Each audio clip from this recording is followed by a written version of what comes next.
Hello everyone, आज हमारी next class है एक्टिव पैसिव की।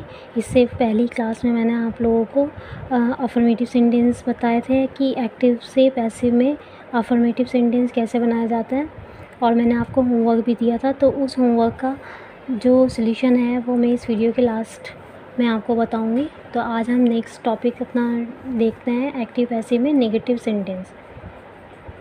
नेगेटिव सेंटेंस के लिए मैंने आपको बताया था कि एक्टिव में सेंटेंस कैसे दिया हुआ होता है कि ये हमारा टेंस जो चल रहा है ये प्रेजेंट इंडेफिनिट चल रहा है।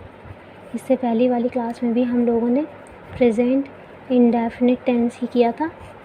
तो प्रेजेंट इंडेफिनिट का नेगेटिव सेंटेंस जो होता है उसमें हेल्पिंग वर्ब दिए होते हैं डू या फिर डज, और उसके बाद आपको नॉट दिया होता है और वर्ब की फर्स्ट फॉर्म, चाहे वो एक्टिव से पैसिव करना हो या फिर किसी भी सेंटेंस को नेगेटिव से अफर्मेटिव या फिर इंटरोगेटिव करना होता है। तो ये इसकी मेन पहचान है प्रेजेंट इंडेफिनिट टेंस की कि डू या डज के साथ नॉट और प्लस वर्ब की फर्स्ट फॉर्म गिवन होती है। तो यही हमारा एक्टिव में भी होगा। तो एक्टिव में ये सेंटेंस कैसे दिया होगा? एक्टिव में आपको सबसे पहले सब्जेक्ट दिया होता है, उसके बाद आपको डू या डज दिया होगा, उसके बाद नॉट, फिर वर्ब की फर्स्ट फॉर्म और उसके बाद ऑब्जेक्ट और अदर। ये आपको एक्टिव में सेंटेंस दिया होगा। तो आप इससे पहचानेंगे कि ये हमारा प्रेजेंट इंडेफिनिट टेंस है। जब हम इस सेंटेंस को पैसिव में कन्वर्ट करेंगे तो हमें क्या करना होगा?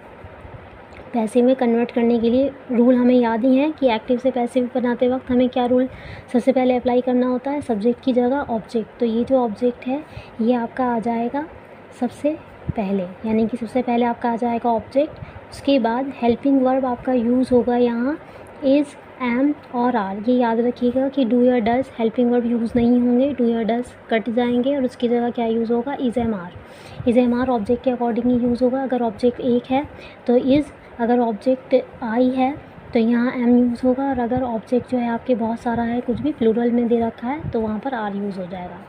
फिर यहाँ हमें, क्योंकि ये हमारा नेगेटिव सेंटेंस है तो इसीलिए हम यहाँ पर नॉट यूज़ करेंगे।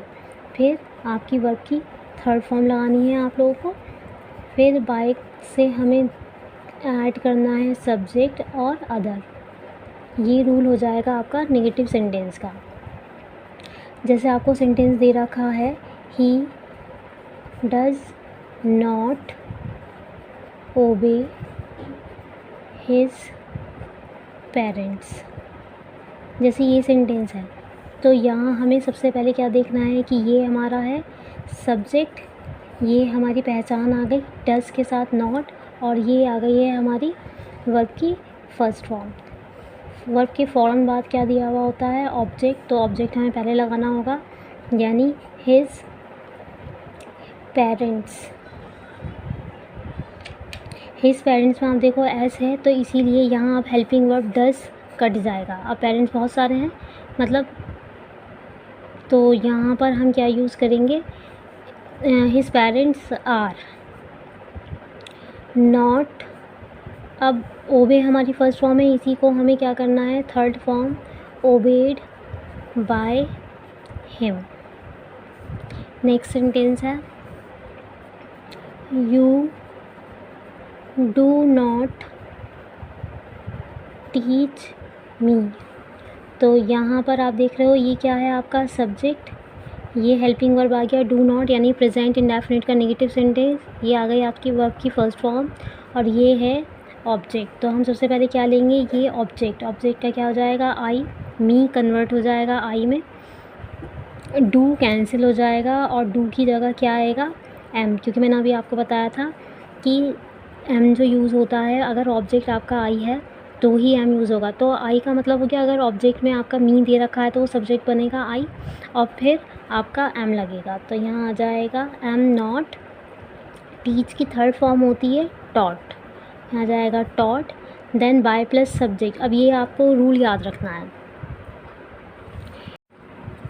नेगेटिव सेंटेंस में अगर आपको दे रखा है नेवर, सेंटेंस में नेवर अगर गिवन है तो फिर आपको नेवर के साथ वर्ब की फर्स्ट फॉर्म या फिर फर्स्ट फॉर्म में एस या ई एस गिवन होता तो ये नेगेटिव सेंटेंस ही है, लेकिन इसकी पहचान के लिए आपको नेवर दिया होगा, इसमें हेल्पिंग वर्ब नहीं होगा। तो ये थोड़ा सा ध्यान रखिएगा आप। जैसे सेंटेंस दे दिया जाए, राम नेवर टेल्स आ लाई, जैसे ये सेंटेंस है। तो यहाँ नेवर आ गया, तो आपको यहाँ पर डू या डज नहीं मिलेगा, है तो नेगेटिव सेंटेंस। और यहाँ टेल्स दे रखा है, तो टेल्स में आपकी वर्ब की फर्स्ट फॉर्म में एस है, तो हमें इससे पता चलेगा कि ये हमारा प्रेजेंट इंडेफिनिट टेंस का नेगेटिव सेंटेंस है। ये आपका अलाय, अलाय क्या होता है? ऑब्जेक्ट। तो यहाँ राम सब्जेक्ट गिवन है, तो हमें पता है हमें सबसे पहले क्या लेना है? अलाय। अलाय, इसके अकॉर्डिंग हेल्पिंग वर्ब क्या यूज़ हो जाएगा? इज़। और नेवर की पोजीशन चेंज नहीं होगी, वो जहाँ है वहीं रहेगा। अलाय इज़ नेवर। टेल की थर्ड फॉर्म क्या हो जाएगी? Told by Ram. ये सेंटेंस इस तरह से बनेगा।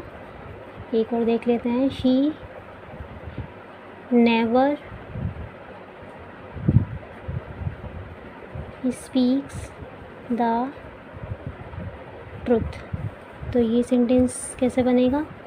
यहाँ पर ये हमारी वर्ब की फर्स्ट फॉर्म में एस दे रखा है, ये सब्जेक्ट है, ये क्या दे रखा है? ऑब्जेक्ट। तो हमें सबसे पहले ऑब्जेक्ट ही लेना है, यानी द ट्रुथ। अब ट्रुथ इज़ नेवर। स्पीक की थर्ड फॉर्म क्या होती है? स्पोकन बाय हर। इस तरह से होता है। अगर सेंटेंस में आपका सब्जेक्ट जो है वो दे रखा है नोबडी, या फिर नन, या फिर नो वन, तो जब हम इसका पैसिव करेंगे तो वहाँ हम हेल्पिंग वर्ब के साथ नॉट यूज़ करेंगे, लेकिन बाय प्लस सब्जेक्ट की फॉर्म में इसे यूज़ नहीं करेंगे, नो यूज़। जैसे सेंटेंस से ही समझ में आएगा। सेंटेंस दे रखा है, नोबडी हेट्स हिज कंट्री। जैसे ये सेंटेंस है, तो यहाँ सेंटेंस नेगेटिव है, प्रेजेंट इंडेफिनिट है, वर्ब की फर्स्ट फॉर्म में है एस, और यहाँ हिज आपको दे रखा है, हिज कंट्री ऑब्जेक्ट। तो ये कैसे बनेगा? सबसे पहले हम ले लेंगे हिज कंट्री इज़। अब देखिए यहाँ पर ये क्या दे रखा है? सब्जेक्ट क्या है यहाँ? नोबडी। तो नोबडी है, नोबडी तो हम बाय प्लस सब्जेक्ट में यूज़ करेंगे नहीं, लेकिन क्योंकि ये नेगेटिव है तो यहाँ पर हमें यूज़ करना पड़ेगा नॉट। तो यहाँ जाएगा his country is not hated, third form हो जाएगी, और फुल स्टॉप। यानी कि यहाँ देखिए हमने बाय प्लस सब्जेक्ट में बाय नोबडी यूज़ नहीं किया, तो ये यूज़ नहीं होता है। नेगेटिव सेंटेंस भी देख लेते हैं एक।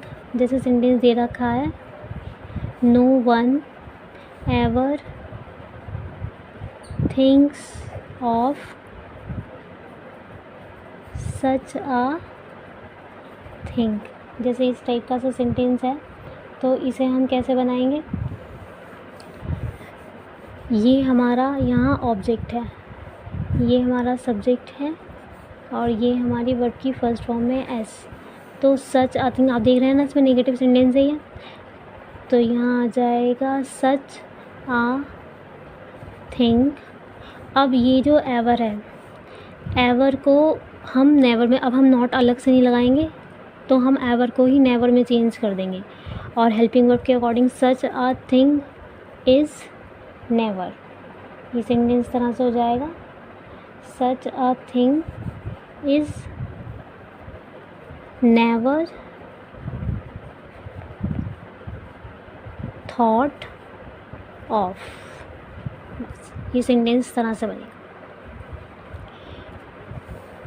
जैसे एक सेंटेंस और देख लेते हैं इसी से रिलेटेड, नो वन